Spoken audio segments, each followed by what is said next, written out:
ভাগ্যৰ কথা ইৰিগেশ্যন ডিপাৰ্টমেণ্টে এটা ভুল তথ্য দিছে যে অসমৰ 24% মাটিত জলসিঞ্চন আছে বুলি যোৱাবাৰ দিছিলে 14% মাটিত আছে বুলি আৰু আমাৰ ইকনমিক সাৰ্ভেত কৈছে যে 5.61% আসলতে জলসিঞ্চনৰ ব্যৱস্থা আছে এতিয়া আজি অত্যন্ত ভুল তথ্যৰে মন্ত্ৰী অশোক সিংগালে কৈছে যে নহয় মানে 24% মাটিত জলসিঞ্চনৰ ব্যৱস্থা আছে অসমৰ জলসিঞ্চনৰ ব্যৱস্থা 24% চৰকাৰী জলসিঞ্চনৰ ব্যৱস্থা 24% বাদ দিয়ক আসলতে 2% নাই অসমৰ কোনো পথাৰত বাৰিষাক বাদ দি খৰালি বড়ু বা আহু খেতি কৰিবৰ কাৰণে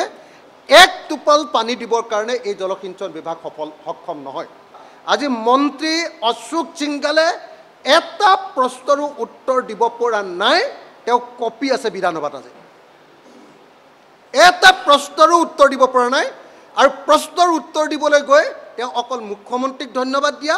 আৰু ৱাটাৰ ৰিসোৰ্স ডিপাৰ্টমেণ্টৰ মন্ত্ৰী মথাউৰি বনোৱাটো কৰাৰ বাহিৰে তেওঁ ডিপাৰ্টমেণ্টে যে একোৱেই কৰা নাই সেই কথাটোকে আজি প্ৰতিপন্ন কৰি দিলে অশোক সিংগাল বেপাৰ কৰিবলৈ অসমলৈ আহিছে